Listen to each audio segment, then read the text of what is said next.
Welcome to Voices of the Valley, a captivating podcast series that brings together some of the brightest minds in the agriculture industry. Straight from the field to your living room, we explore the challenges, innovation, and triumphs in modern-day farming and provide insight for consumers who are curious about where their food comes from. Welcome to this week's Voices of the Valley. I'm your host, Corey Lundy. In this week's podcast, we join Western Growers social media manager Julia Nellis and special guest Celeste Alonzo, a third-generation grower at Junior Enterprises in the Coachella Valley, as they uncover some myths and misconceptions about the agriculture industry. When most of us do our grocery shopping each week, we're usually focused on one thing, making sure we don't forget any of the items we've written down on our grocery list. But there are some of us who have a deeper perspective on farming and our food and look beyond the well-stocked produce lined up on the shelves. I think it's safe to assume that most of us aren't intimately familiar with the day-to-day intricacies of operating a farm. We often see news headlines or stories shared on social media, but without the full story or proper context, they can easily turn into misunderstandings that are eventually mistaken for facts. We're going to dispel some of those food and farm myths this week. We'll be talking about farm worker safety standards and worker protection, concerns about automation and technology replacing human jobs, common misconceptions about organic versus conventional produce, and much more. By the end of this podcast, we hope you'll have a better understanding of the real story behind these common myths and have a newfound appreciation for agriculture and the dedicated individuals who grow our food. Hi, I'm Julia. Thank you for joining us for this portion of Voices of the Valley. I'm joined here by Celeste. Celeste, would you like to introduce yourself? Yes. Hello, my name is Celeste Alonzo. I work my family farm, Junior Enterprises, in Coachella, California. I am the COO of the operation, and I currently work alongside my younger brother and my dad. Myth number one, that working conditions in the field are unsafe and that workers are treated poorly. How would you address this myth? You know, it really upsets me when people say that because one thing my dad has instilled in my brothers and I is respecting your workforce. Because he's like, if you respect them, you're pretty much giving them, they're in charge of harvesting your crop. So if you treat them right, they will take care of you. And that's something that he's instilled in us. And, well, we have our farm workers that do our year-round ground prep work. And we have safety trainings every month. We take care of them as their family. We treat our 15 people like family. And then we have our harvest workers. And I know that's where a lot of the issues stem from, is harvest. People just think farm workers and harvest.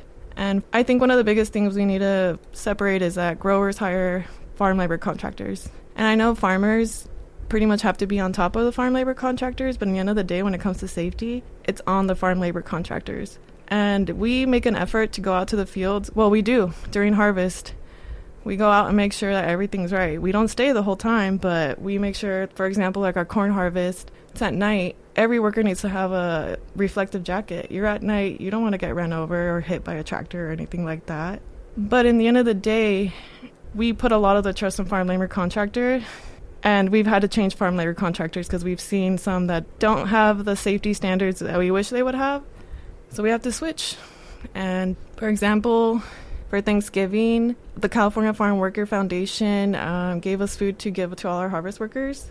And on top of that, my dad has always given our harvest workers $20 gift cards for Thanksgiving and Christmas.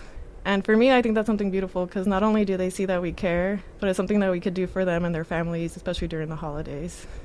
So for harvest workers, there's a lot of pre-inspections that go into place as far as, and then as well as like during harvest inspections. We need to have the basics, obviously shade, water, and porta potties. And depending on the size of the crew, that depends on the amount of shades we take out, porta potties, and things like that. Breaks are also very important. That's one thing that we are sticklers with the FLCs. They need to have their breaks. Because that is one thing we've had issues in the past where some workers don't want to take a break, and then it comes back and backfires on us because we're not giving them the appropriate time off or break time. So we're always super sure that they're getting their break times and their lunch breaks as well, and they're all taking them. That's part of it. So Will you touch on that a bit more, how you guys have employees who have been with the company for so long, and just touch on that relationship? And there's a misconception that field workers are not treated right compared to you guys having workers that have been here for so long. Yeah, my dad came to the desert like in the 1980s, and he started his own business in 2008, and he still had connections from when he first started, and his best friends. He was 28 when he got here, and he's had people working with him, Prospero being one of them, who's been by his side, his right-hand man, since he started. And I don't think the company would be where we at if we didn't have these loyal employees who help us so much. Like I said, they're family to us. So many of them. I think there's 3 of them that have known me since we were babies, and to be able to work alongside them now, and my brothers work with them, like, it's a blessing. To me, it's a blessing because we're family.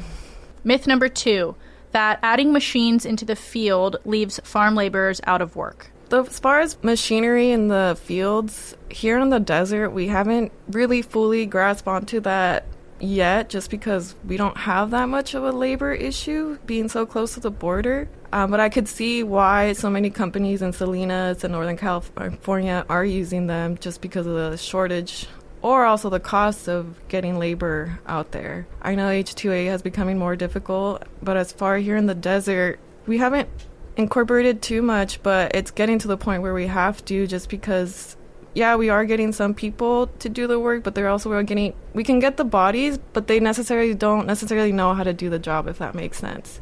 So, for example, we had a crew during our pepper harvest who, they gave us the bodies, but they didn't know how to harvest the pepper. So that's issues like that. Like, yes, we can get the people, but can they do the job, sort of thing. So that's actually an issue that we are coming up, that is arising here in the desert. But as far as machinery, for us, I know my brother's working on his drone application. He just got certified to DPR to do drone spraying. And it's an exciting project for us and the company, just because it's new technology, something new, and hopefully can help lower our cost and make it more in-house, because our corn spraying does have to be done through a third party. So I think technology in ag is a good way to bring in the younger generation into agriculture. You know, so many kids nowadays, they're just technology. So to be able to be like, hey, you can work on a field and work with all these cool machinery and technology, I think it'd be something cool. I mean, what college kid wouldn't want to come out and like use a drone and be spraying corn, right? I think that's a good benefit with technology being introduced to agriculture, is bringing in that new generation to come work into ag. And as far as like crops that are machine harvested, you're right. They are, for example, we do potatoes that obviously cannot be done by farm workers, so it's totally done by machine. Carrots here in the desert as well, all done by machine. We did green beans machine too this season. We tried that out actually. But sometimes, you know, it's like trying to figure it out, like which one will get the most profit out of it. We had troubles with the machine this year with the green bean machine, but we had to bring in a crew with people. But it's, you know, learning. I've struggled incorporating technology to our company, just because my dad, super old school traditional. I mean, I wish we could do everything digital, but my dad likes to have a paper trail. So I think my younger brother and I coming in and taking over, we definitely see more technology being used in the near future. And then are there any crops for you guys that the skill is just so particular that it's more beneficial for you to have human laborers? Oh, yes, 100%. With the corn, since we don't have a pack house, we have people harvesting, and they're checking the size with their hand to make sure that the corn is up to size, to make sure that that's something that we can harvest. We had a crew come in that wasn't that skilled in corn, and they were packing, you know, half 6-inch, 3-inch little corns into the boxes. So definitely need to have skilled labor when it comes to like corn or bell peppers as well, because for our bell peppers we do anywhere from 3 to 4 passes, and there's a specific way in pulling the pepper from the plant so you don't damage the plant, and you definitely need to have a crew that knows how to harvest peppers to be able to get the best production. Okay, myth number 3. Farmers take home the majority of what consumers are charged in the grocery store. I wish that was true. No. Our growing costs have gone up significantly since COVID, and our profit margin has gotten smaller after COVID as well. I wish I knew who was making the money, because it's not really us. I don't know. That one's That was a tough one. I mean, the middleman always wins, in my opinion. I feel like that's where most of the money's going, to be honest. Yeah. So. Okay. Myth number 4. Farmers are irresponsible with their water. No, farmers are not irresponsible with water. I mean, we all know we would not be able to farm if it weren't for water, so why are we going to be wasting it? I know there was a lot of water mismanagement there, in the past, but I feel like as a society we've gotten better at managing our water, so it's really hard for us to really mismanage water. I think being in the desert too is very different just because, we have a canal system. It's through Coachella Valley Water District. We don't have our own wells. Like, it always baffles me. Since I'm not from NorCal, like, I don't understand their water situation, but I'm like, oh, well, it's not too bad over here. I mean, not yet. I know there's issue with the Colorado River going on and the new deal and everything, but as far as farmers, we use what we need. It's expensive. Why are we going to be overwatering? So yeah, the cost of water has just gone up so much lately, and it's like we're going to only use what we need. We get our water from the water canals, we have our reservoirs, and we use what we need. So yeah. Will you elaborate a bit more on how different types of crops require different styles or techniques of irrigation as opposed to like drip irrigation or flooding is another flood option? Irrigation. Yeah, I think the only type of flood irrigation that's used here in the desert is for dates, but everything else is drip irrigation, and we do low flow as well on our crops. So bell peppers and sweet corn, it's all low flow. We're not pumping out a bunch of water. My dad's like easy, steady, whatever, just what we need. Something we are trying to work on is finally got my dad to install soil moisture meters. And we're going to try it out on one ranch and then just go from there. I think we're installing a 70-acre ranch. We're going to install like every 10 acres water, soil, moisture meter just to be able to keep track and use that technology that's out there to be able to even use less water and be more efficient if we have to be. The less money we can use, the better. So he's like, just water. We have our irrigators that check the fields and everything. Thank God for them. But they're people that value the earth and value nature, and I love them so much because it's like they're out there in the field and they're in heaven. Okay, myth number 5. When I buy organic produce, it's healthier for me than conventional produce would be. For me, I look at what my dad does, and my dad he brings all those vegetables home. So if he thinks it's safe for his family, I think it's safe for everyone else. So I think when it comes to organic versus conventional, it's really the consumer's choice, but I can see why people choose organic because they think they're getting a healthier product. But if you look at the organic list of chemicals or whatever that are allowed, I need to look that up. Like I said, lobbyists keep adding more to that organic. Where is it even organic at this point? Like, more things are being allowed, I guess, if that makes sense. Yeah. So what does a field have to go through to be considered an organic field? We did organic for couple years. We had some customers that wanted organic, and we had to do a 40-page application through CCOF. And you have to have all your standard operating procedures. There hasn't been no pesticide been used for 3 years. It's been a while since we did organic, so I'm not 100% sure on this. Like I said, if my dad's bringing home that produce that is conventional and he thinks it's safe for his family, it's safe. I think there's just a lot of misinformation out there on, I always tell people, if you truly want organic, start your backyard garden. Myth number 6, growers spray too many pesticides on our crops. No. Pesticides are expensive. The less pesticides you can spray, the better. On top of the fact that it's super heavily regulated, we have our county headquarters inspections where they check all our product use reports. They test the commodity to make sure that, there's a legal limit for each commodity of how much pesticides are used. And we use the bare minimum on pesticides. We have our pest scouts walk in the field, and if they see an issue, we'll handle it right away. But if there's no issues, there's no need to be spraying. Like, pesticides, the cost has tripled for pesticides since COVID started, pretty much, the last 2-3 years. Could you touch on, you spray a pesticide or an herbicide, realistically, by the time I go to buy that pepper at the grocery store, how much of that pesticide residue is still on the crop versus then I go home and I wash it and I cook it or I do whatever with it? Realistically, that's a hard answer to quantify, I think. But I think the misconception is that I go buy produce and then I eat it, and the same amount of pesticide that was on it in the field is on it in my kitchen.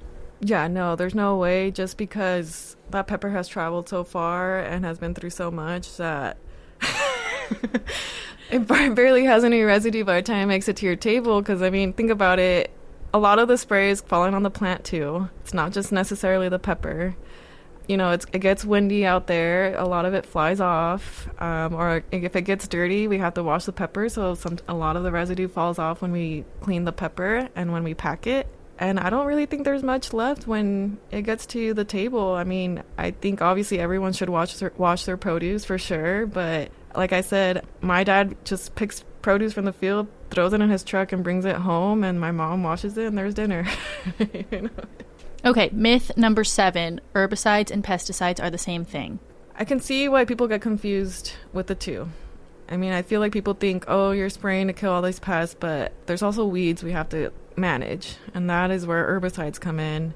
And like I said, pesticides, we spray them least minimal, but herbicides, the weeds become an issue. I mean, we had a field in Bakersfield where the weeds overtook pretty much the whole field at one point because of all the rain we got that year. And we use herbicides to help with the weed control and also help with the cost of weeding, because to have all those people out there weeding a 70-acre field is a lot of money.